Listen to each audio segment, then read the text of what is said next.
Bonsoir à toutes et à tous, bienvenue dans votre journal de 18h sur TV Vendée. Nous sommes le lundi 27 janvier et voici les titres que nous allons développer. Les arrivées du Vendée Globe, perturbées par la tempête Herminia, Clarisse Kremer et Benjamin Dutreux ont dû se dérouter vers La Rochelle au grand désarroi des courageux spectateurs qui s'étaient rendus au Sables-d'Olonne. La Vendée, balayée par la tempête Herminia qui a déversé de fortes pluies, un fort épisode venteux imprévu a également provoqué des dégâts dans la journée et la soirée de samedi. Et puis nous reviendrons sur la nuit de la lecture. Elle a eu lieu ce week-end dans différents sites du département. Cet événement permet de mettre en avant la littérature et le patrimoine au travers de lectures immersives.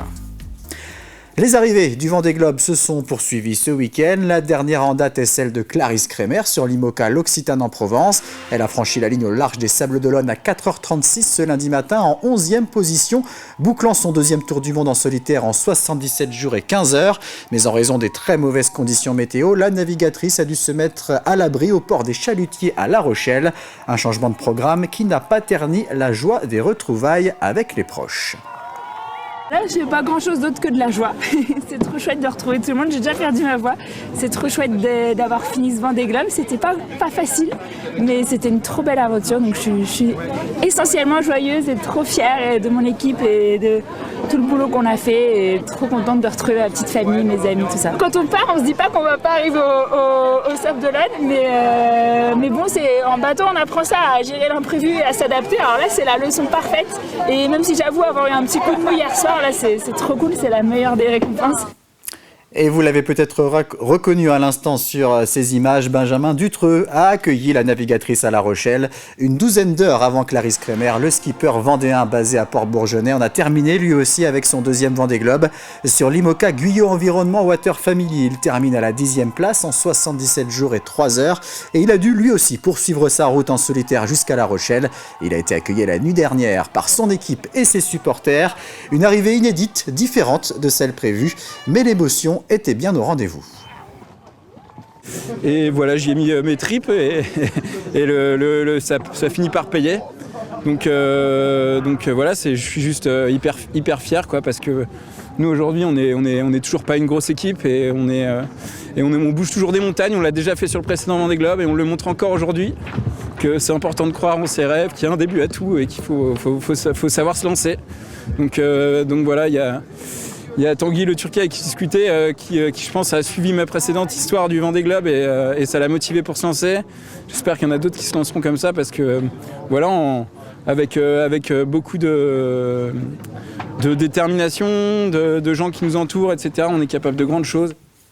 Et c'est la première fois que des skippers du Vendée Globe mettent pied à terre dans un autre port que celui des Sables-d'Olonne après leur arrivée. Ce dimanche, la tempête Herminia a rendu le chenal sablais impraticable. La houle était trop forte et les conditions de sécurité n'étaient pas réunies. De nombreux spectateurs avaient pourtant fait le déplacement pour acclamer l'arrivée de Benjamin Dutreux. Un reportage de Louise Viadger, Mathis Pires, Alexandre Lenaour et Thibaut Grasset. Quelques courageux ont bravé la tempête Herminia pour voir l'arrivée de Benjamin Dutreux. Capuche, gros manteau et écharpe, ils étaient équipés pour prendre leur mal en patience. On est quand même là pour mettre l'ambiance et puis saluer aussi le parcours qu'il a pu faire. Voilà, il a fait une belle course et c'est bien d'être présent quand même. Pour passer un petit moment aussi avec tous ces supporters de Bâche. Vu les vagues qu'il y a dans le chenal, c'est pas étonnant que ce soit annulé. Il n'y a pas de souci, la sécurité d'abord, les bateaux coûtent assez cher, il n'y a aucun problème. L'équipe de Benjamin Dutreux avait déjà tout mis en place pour fêter son arrivée. Mais les incertitudes liées à la météo et au timing ont rendu la journée longue. Malgré tout, c'est son résultat qui reste en tête. Il sécurise son top 10 qui, pour nous, je tiens à le souligner, était notre objectif. Donc on est quand même très satisfait, très fiers de nos skippers. Maintenant, il va falloir qu'on reste concentré jusqu'au bout. Il a déjà reçu nos indications, notre décision et le roadbook pour rejoindre La Rochelle en solitaire jusqu'à temps qu'on puisse nous monter à bord. Un plan B déjà élaboré depuis 2 jours. Alors la team du skipper relativise la situation. Ça, quelque part, c'est pas un scénario non plus catastrophique, c'est très très frustrant, ça on vous le cache pas. Maintenant, tous nos partenaires aujourd'hui comprennent la situation. L'arrivée de Benjamin Dutreux au Sables-d'Olonne est donc repoussée à la fin de la semaine. Romain Dutreux en terminait avec le Vendée Globe réel. Le vainqueur de la course virtuelle a franchi la ligne d'arrivée dans la nuit de vendredi à samedi. Il s'agit de Gilles Boulard, alias Skipper Gilou, domicilié dans la région lyonnaise. Il a bouclé son Vendée Globe en 75 jours, 14h41 devant plus de 820 000 autres joueurs. Et même si les conditions étaient bien plus agréables que celles que connaissent les vrais skippers, cette victoire a demandé un fort engagement quotidien. C'est quand même 2 mois et demi à se connecter tous les jours. Et c'était une course qui a été assez compliquée, je pense, pour tout le monde, parce que tous les 3-4 jours, il y avait une difficulté à passer. Donc c'est vrai qu'il a fallu être solide, parce qu'il fallait être en permanence connecté, trouver les bonnes options, trouver les bons passages. J'ai la chance de pouvoir faire beaucoup de télétravail, donc c'est vrai que ça me permet d'arranger un petit peu mes horaires de travail. Les 2 mises à jour qui sont en journée vers 11h et 17h, je prenais 15-20 minutes de pause pour régler, avant de régler un petit peu plus pendant la pause de midi et le soir. La mauvaise météo a donc perturbé les arrivées du Vendée Globe, mais elle a aussi provoqué des dégâts. Un violent coup de vent a balayé la Vendée samedi avec des rafales à 124 km/h à l'Île-Dieu, 123 à La Roche-sur-Yon, 118 à Bretignolles ou encore 113 km/h au Sables-d'Olonne. Cet événement météorologique bien distinct de la tempête Herminia et totalement imprévu a provoqué des chutes d'arbres, de câbles électriques ou de matériaux sur les routes. Au Sables-d'Olonne, vous l'avez vu, un bateau de plaisance s'est même échoué sur la grande plage. Aucun blessé à déplorer. Près de 160 sapeurs-pompiers ont été mobilisés avec plus de 130 interventions.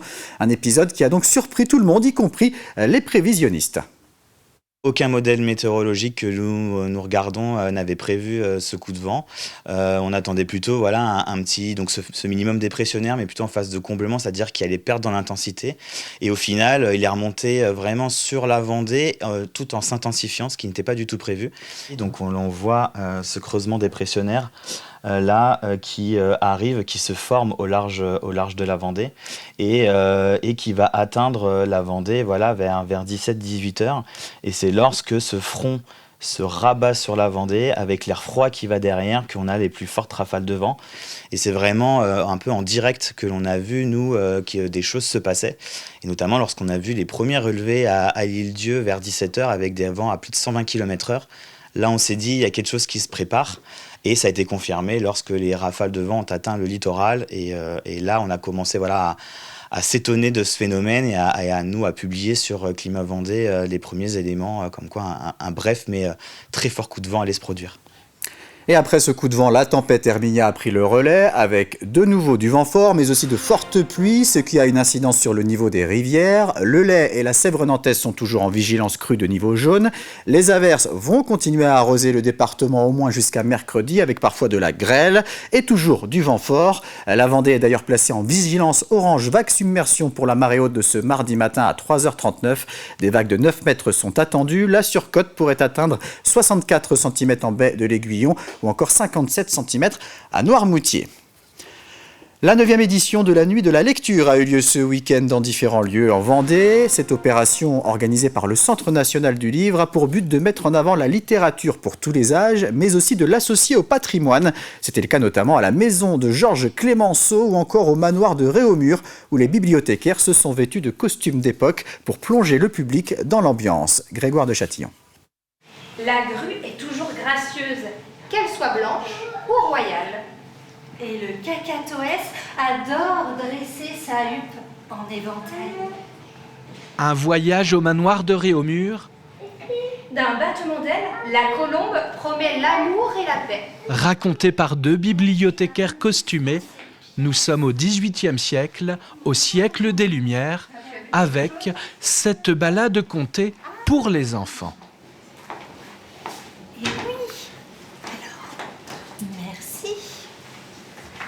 Surveiller la température pour que tout mijote à la perfection. Elles vont transporter les enfants au XVIIIe siècle grâce à des histoires, vraiment en lien avec les recherches de Ferchaud de Réaumur. Chez les canards mandarins, les plumes de monsieur ont des reflets teintés de miel. La lecture, elle commence tout bébé et un enfant qui lit très jeune, c'est un enfant qui lira plus tard. Et un enfant qui voit ses parents lire, c'est un enfant effectivement qui va lire aussi. Elle a bientôt aperçu le rat qui se faufilait vers son nid. Quelque chose. de très célèbre. Suivez-moi, je vais vous montrer.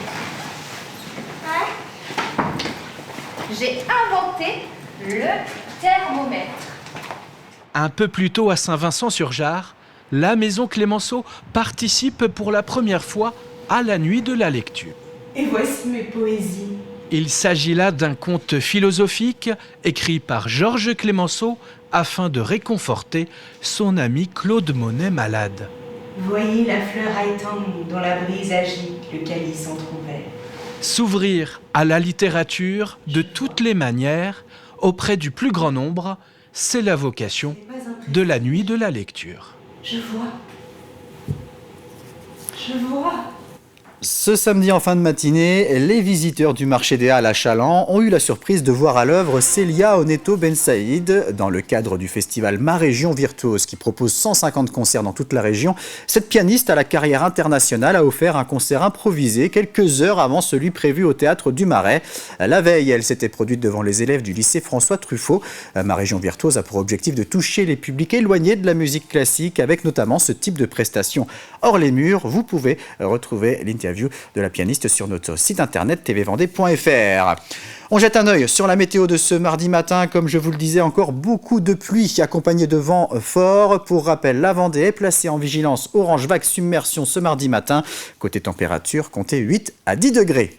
C'est la fin de cette édition. Prochain rendez-vous avec l'actualité vendéenne dès 7h ce mardi matin dans la matinale présentée par Simon Philippot. À très bientôt sur TV Vendée.